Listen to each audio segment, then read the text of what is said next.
If you understand the personality you're dealing with, it makes it so much easier to present and also get the sale.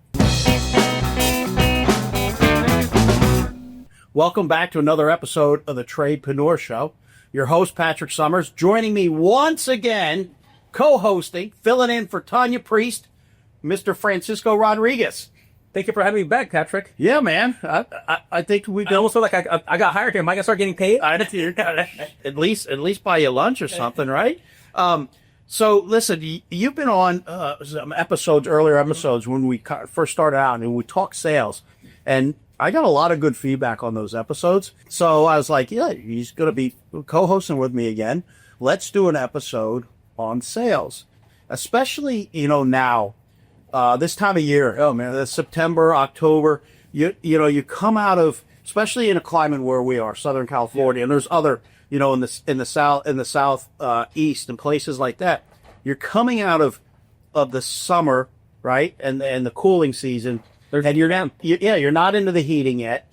And if you're a residential home service, you've got your cooling maintenances that you're pretty much out of, and it's too early to start heating maintenances. I mean, you do start them the best you can, but some days out here we're still 100 degrees. Yeah, it's a little hard to go in and do a heating maintenance on somebody. So sales is important year round. Oh man, but now doesn't matter what time of year, especially, right? And it's the lifeblood of a business. I don't care what business you're in. I don't care what you do. If you're not selling something, you're not going to make it. No. And, when we talk sales, we often think real estate, houses, air conditioning, cars. Cars, things like that. But the reality is we've got sales happening every day, all day. I don't care if you go into a restaurant and they're selling you dessert. Well, even if you want to go have a beer with your buddy, you got to tell your wife that it's okay to go.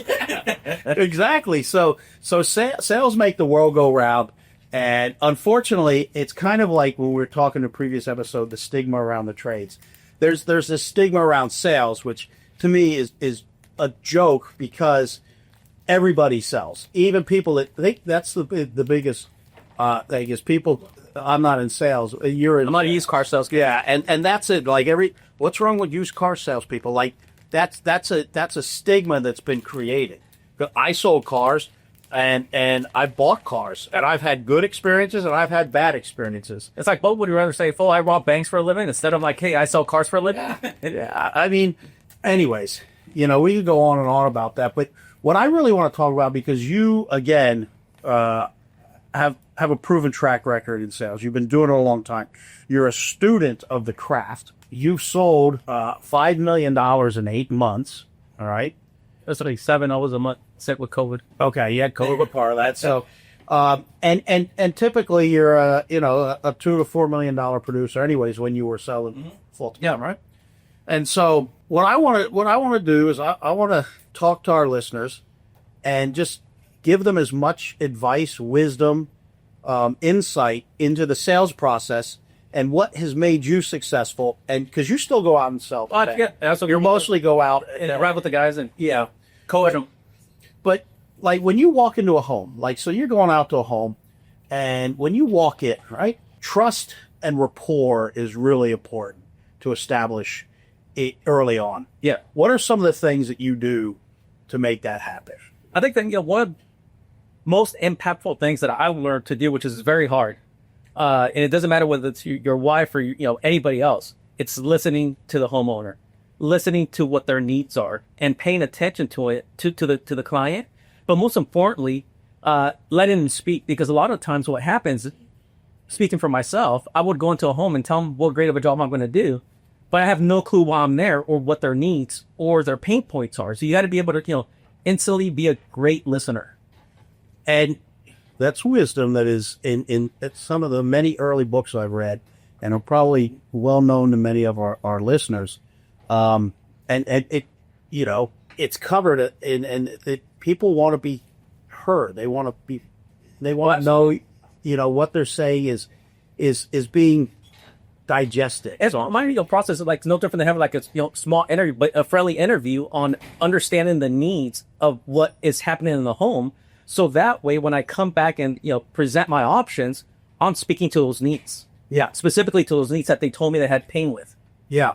Yeah, and I mean, we experience it occasionally when you, well, because you would do a lot of follow-up calls too, with a homeowner if the deal didn't go through, and there's so many times that you would get on the phone with the homeowner and you'd close the deal, and a lot of those times is because you listened, and the individual that was in the home wasn't listening to the need. Correct. Right? And then you get an opportunity to get on there and you hear the need and you're able to fulfill that need, provide the solution. And it's a game changer. It's like I tell the technicians, look, a confused mind is never going to make a decision. You got to, be crystal clear of the message you're delivering and why it's needed. And most of the time, the client's going to tell you why. Now you just got to, bring back those recommendations in a very easy way for them to understand it. And now it makes sense.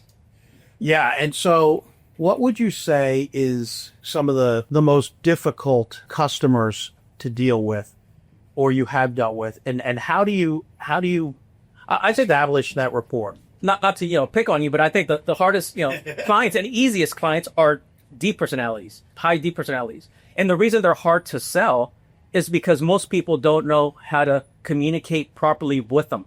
Again, that's what, like you're saying, you got to study your craft and learn the different personalities so you can adjust to that personality. And if you're able to adjust and be very direct, it makes it very, way easier. It's like if I come into your office all the time, like, look, I'm going to come with the problem, but I'm already come with the solution that I could say my entire thing within 2 minutes, because after 2 minutes, I'm going to lose you. Yeah, you bring that's so important. And if you're listening to this, and if you're familiar with the DISC, that's one of the most popular, or any of the other assessments. There's tons of them out there.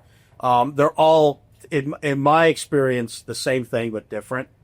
And now the people that are trained in them and use them and whatnot are going to totally disagree with me. But at the end of the day, every one that I take tells me the same thing, just in a different way. But real quick, if you are so there's a DISC, D as a driver. I'm a driver. I'm that kind of take the hill, move forward. I can change real quick. If we said, no, guess what? We're going to take that hill. I'm fine with it. Change doesn't frazzle me. And I want things direct to the point. I want solutions, that type of stuff. Right. And then you got an I, and I'm high. You're an influencer, and the influencers are man, they can get you to move forward with something. They can convince you. Like, we got to take the hill. Francisco's the one that's going to convince everybody why we got to take the hill. Yeah. Right? And they're going to love on it. Yeah. So, that's a great skill set for somebody in sales. And then the S is I think it's steadiness or something. It's the stabilizer. They want everybody to get along. They want to do things as a group. They want, they don't like stability. Yeah, they don't like disagreement. Yeah. They don't like disagreement. They don't want to upset anybody. They're the customer when you walk into the house. They tell you everything's fine, everything's great. Yeah. And when you get back to the office, they called in and complained because they didn't want to upset you. Okay? Or they cancel the job. Because they couldn't say no to you. But they like, I'll say no to you. Yeah. Right? I don't care if I hurt your feelings. And then the C. The C is, they're the analytical. All right? So a lot of electricians are C's. Mm-hmm. Right? Now, a C will drive a D up the wall. Mm-hmm. Right? And vice versa. Yeah. Because they need a lot of detail. So if I say we're going to take the hill, Francisco is going to convince everybody we need to take the hill. The stabilizer person is going to make sure everybody has a lunch and plenty of water, and that everybody is happy and going to get along, and everybody understands what's going on.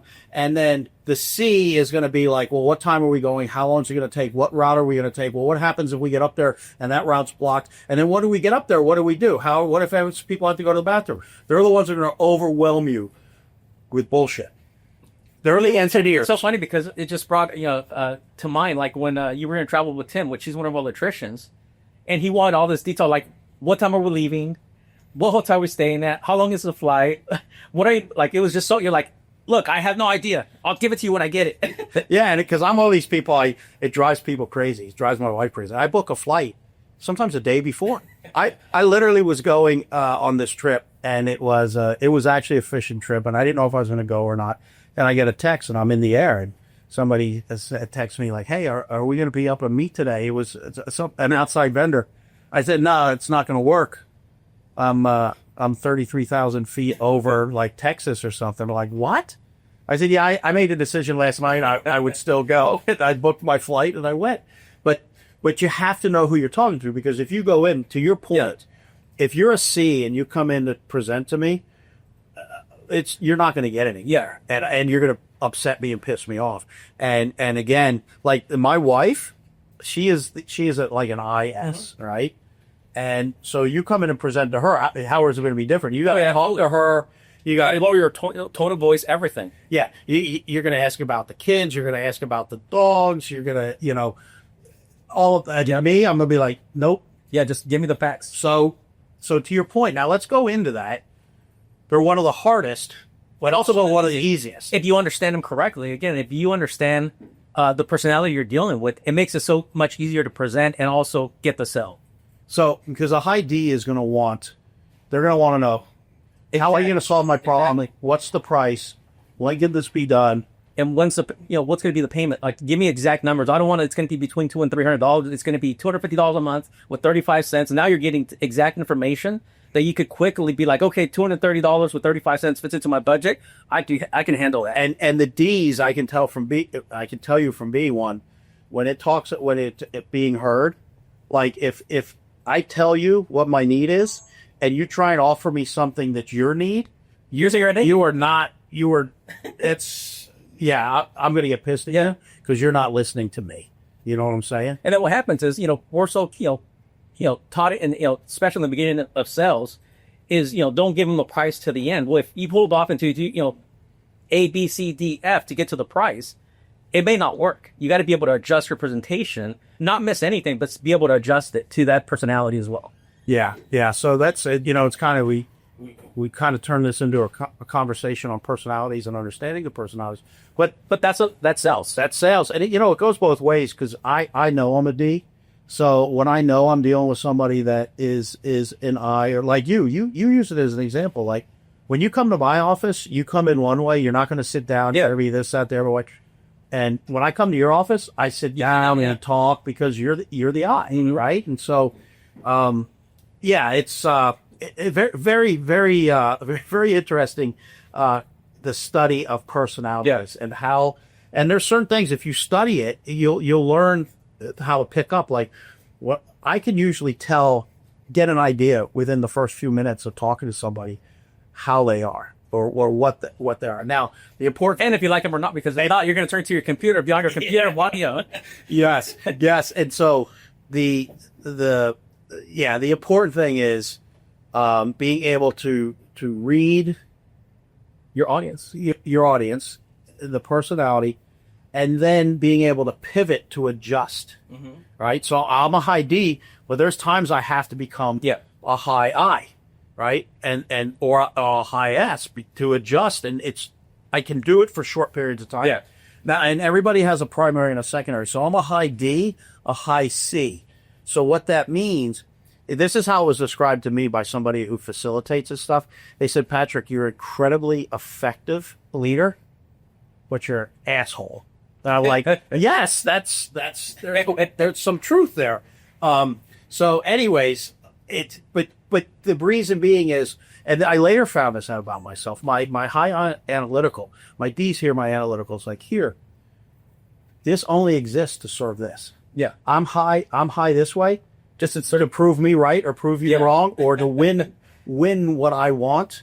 Right. And so I can get very deep into word. Yes.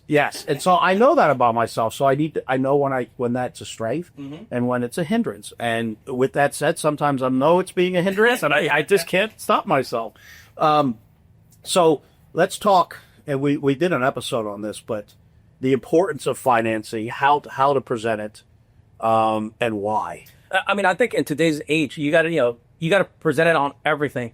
Right now, a lot of the training that we're doing, that I'm doing with the technicians, it doesn't matter if it's $1,000 repair, $500 repair, whatever it may be. You got to present options at all times. It doesn't matter what it is. I know you use an analogy like if you go to Macy's right now, you buy a $50-$100 shirt, they're gonna offer you a credit card. That's financing. Right. It doesn't matter, but financing needs to be offered every single time. Doesn't matter the size of the ticket, because at the end of the day, nobody woke up saying, I want to buy an air conditioner. Oh, I hope my air conditioner breaks so I could spend $300, $400, $500 to fix it. It doesn't happen. Well, so with that, and we did mention this in a previous episode, that our plumbing department is really offering. Yes. But you've been stepping into more of a training role in the mornings with our HVAC technicians. And I will tell you, it's paying off. So if you think training doesn't work and morning trainings don't work, they do. It's one of those things where, where you put your focus is where you're going to get your results. And so you've been talking about the financing, financing, and I started to see some financing come for like $1,000, yeah, $1,200, yeah, because they're talking about it. And guess what? What does that tell you? People want to use financing. And then what you got to do too when it comes to financing, like with us, we discover it's early in your discovery, with the questionnaire that we have. But most people don't talk about financing till the end. Well, guess what? By that time, the client already lost interest, because when you were talking about your product and everything, like, holy crap, like this sounds expensive. How am I going to be affording? Where am I going to get money from? Instead of just saying, look, Patrick, just to let you know, we have great finance at the beginning of the call. We have great finance programs, incentives, rebates, things that can help you, make a decision today. So I'll share with you when time comes. Yeah, with like that. Now they know like that it's an option. No, because they're going to start thinking like, oh man, I can get finance for this, right? So because before that, all they're thinking is, man, I hope I can afford this. Or I only have $5,000 in the bank. I'm not going to empty out my account because how long did it take me to save that $5,000? Yeah, and I've got that saved for this. Mm-hmm. And so you already overcame an objection they didn't even present yet, which Absolutely. is show me how I'm going to pay for this. Right? Absolutely. Now, the other thing is objections. Mm-hmm. So I can tell you from the AI tool we use, the top 3 objections right now. Do you know what the number one is? Off the top of your head? Either I got to talk to my spouse or I got to think about it. Check it out. Because I was just looking out. I just looked like the last 90 days. The number one objection we're getting right now, and it's not an objection, but it's not leading to conversion. So this is really good insight, is email me the quote. The quote. Just send me an email. Email me the quote. Well, like if you leave it at that, you haven't even tried to overcome that objection. Yeah. So that's not an objection. That's the customer dictating to you how this is going to go. And I think a lot of that happens because, when you start talking about technology, the art of writing something down for the homeowner has gone away because everybody has, a CRM that everybody do their pricing on the iPad. And I'll tell you, when I was doing that, it brought my conversion way down because it doesn't give a visual to the homeowner. With a piece of paper, you could write things down. You could customize it to the homeowner. So now the clients are like, okay, they're paying attention. They know exactly what I want. They're designing a system or repairs for my specific needs. So it makes it very easy for them to make a decision because now they know that you care. Well, and to that point, I think that the tools that you use are very important, especially visuals. And that's me. So again, as a high D, I'm also a visual, right? So I like to see things. So if you're talking filtration and stuff, and you can show me the filtration, but aside from that, I'll tell you, I even go to the point of if I go on a sales call, like I am not going to use my phone as a calculator. I'm going to pull out my little calculator because okay, now we're just going to be talking about numbers. And it makes it, for me, it seems like the client, that's the stage. Yeah, absolutely. That's the stage. So like I believe the iPads that we started using as a presentation tool have a place to show a video or to show something. A picture. I don't think job that we did. But the actual getting that loose leaf pad out and doing the way it's done. Again, when I sold cars, it was the process of you took a piece of paper, you folded it a certain way, you asked some questions. How much do you want to put down? Boom. And you folded it again. How much do you want as a car payment? Then you'd write that down. And then okay, I'm going to assign this. Yeah. That if I could get this done, you'll buy the car. Yes. So you'd go into the guy, and the guy would be like, this guy's, what is he, crazy? How's he going to buy a $40,000 vehicle for $500 down or $250 a month? So then he would take the paper and do a certain way and write $5,000 down and like $2,000 a month. And you're like, it was funny because when I started selling cars, I'm like, this is ridiculous. And you go out and you say, okay, I couldn't get that done, but here's what we can do. 5,000 down, 2,000 on. Are you crazy? Oh, okay, well, what can you do? And you go back and forth, and that's bracketing. Yeah, right? That's negotiating. But there was a process to doing it instead of just saying, hey, man, what can we do? Okay, because you're getting somebody involved in the process and they're actually seeing it. And so now when you get close to where you need to be, that's when you have the conversation like, listen, this is a car, even with no interest. Mm-hmm. That math does not pencil to what you're saying. Yeah. And so then people are, okay, that makes sense. And you're building rapport and trust over that period of time.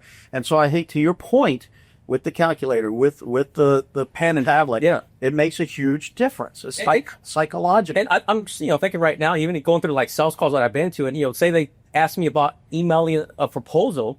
Well, why are they asking me to email it? Because guess what? I'm probably going to be on the wrong product, or I didn't present exactly what they needed. So they're going to just take that information and just shot me with it. So no, I think it's, a lot of it's not really paying attention to the homeowner needs. Well, and then number 2 was, I need to talk to my spouse, right? That's not an objection. The first 2 are stalls. Yeah. Right? Get out of my house. You have an interest in me. You're not offering me what I want or what I need. The third was price. Okay. And price isn't even an objection. Like the first 3 are wrong product, mm-hmm. right? You've got them on the wrong product. And we had somebody who, when they would sell, they would have a huge sale, right? Mm-hmm. But their closing rate was horrible because they only believed in selling the products they had at their house, which was that high end. So that would be like going to buy a car and somebody's only going to sell you the Raptor with the V8 engine because that's what they have. When really all you need is a traditional F-150. You're fine with 2 doors. Yeah. You need the 8-foot bed because ladder and things like that. Yeah. But you're trying to sell them that because you're not listening, and you got them on the wrong product. And I'll tell you, a lot of what I think when it comes to the price objection, the reason that the price objection is an issue is because salespeople do not present all of the options. They start with the system that they think it's going to fit that client's needs. And it's none of their business what system it fits. It's up to the client to decide. So I'll tell you, it pisses me the hell off. If I go to a sales call and a comfort advisor does not present our top of the line system, which is going to be around $35,000 to $37,000 on every single call, we're going to have a freaking issue because the client should be aware of everything that we have from that system down to $10,000. It doesn't matter. Let the client make the decision on what they want. Because another thing is, look, if we could be selling air conditioning, the top of the line system, and we start at $10,000, it's going to be a lot of money. It doesn't matter what price point you start. The client's going to be like, holy crap, that's a lot of money. I could tell you it's a $5,000 system. You're like, oh my God, it's a lot of money. But now if you start at $37,000, $30,000, whatever your highest price system is, and you present that every single time, and you start moving your way down, now it makes it easier. Okay, so I do have options. I don't have to buy that, top of the line system. I could get the next system down or the next system down or the next system down. But you let the client make that decision based on the information that you're giving them. And you had really started focusing on making sure that's getting done. And the result is we're selling a lot more high-end systems. Yeah, a lot more. Because before they just weren't being presented. No, because they're afraid of the price. And when they're afraid of the price, it comes back to, again, to the leadership that they're not properly training the technician and how to present that pricing and the value behind the pricing and who's standing behind that product to be able to justify that price. And most of the time what happens is a lot of the salespeople don't even believe in the product. So if you don't believe in the product, you're already like, dude, you may get lucky and get us out here and there, but you're not going to be a top performer if you don't believe in your product, your company, and your install crew. Yes. I could not agree with that more. And the other with the top line product now, I take the podcast and I cut it down into snippets to help promote it, so it goes out on social media. And social media is where I get a lot of engagement. And this snippet on a $35,000 system is going to get the negative engagement. And I always get the guy who's like, my system's 35 years old and it works fine. And then the comment is, oh, he's a used car salesman. I was like, well, I sold new and used together. But anyways, The reality is when you go into a house, and we've got systems that are in the $10,000 range, and that's what all the options. and when you go into a home and you're presenting, and the customers that are saying, yes, I want that system. It's like, see, too many times a salesperson thinks from where they're sitting, and you're presenting a $35,000 system to somebody that has a $120,000 vehicle. Yeah. Okay. One of the lines I used to look, if you were able to drive any of these air conditioners, which one would you drive? And that's beautiful because now it frames it in a way they understand. Wait a minute, I got a $120,000 vehicle or an $85,000 vehicle, whatever it is, that I'm going to have for 4 years. Some people I know, they like to finance them like a house for 8 years or some nonsense, but 4 years, maybe 60 months, and you're paying that much money. Even if you have it on a 2-year lease, it's still a lot of money, and no return on investment, and it depreciates. No return on investment, and you're in it on average an hour, 2 hours a day, where your air conditioner is a applied product that's being installed in your home that has to keep you and your family safe, that controls your comfort, and that you are interacting with probably 12 to 18 hours a day, depending on the season and the day of the week, your requirements. And here's the real important thing is it's an applied product. So if you got 2 homes, 3 homes are all the same, they're not all the same. It's an applied product. You're taking something and again, you take a vehicle, and I like explaining this to people because it totally opens their mind. Like, listen, if your shopping price, all the price is matters. Okay, let me ask you a question. You go buy a car. I get it. You want the Ford F-150. This is, exactly what you want. You're going to go to this dealership, and this dealership. You're going to get the best price, right? You might take into consideration who's closer to your house, who has better service. But at the end of the day, if you can save $5,000 or something. Yeah, you're going to drive with that. Now, what happens if Ford sent the F-150 in a box and it had to be assembled? Like they send ATVs and things like that. It had to be assembled. Now is the quality of that dealership's service department, the installation department, be the safety aspect, a deciding factor, because price becomes less of a factor now, because I need to make sure that thing is assembled properly. Well, there's when you're buying an air conditioning system. So when people say, "I'll just worry about price and look at the price," I don't think you just then present the value of what we bring to the table. Well, that's where I'm going with this, is because that becomes the objection price. But because we created ourselves, and you made no attempt to overcome the price by giving comparatives and analogies that help the homeowner or somebody else understand that it's not just a price issue.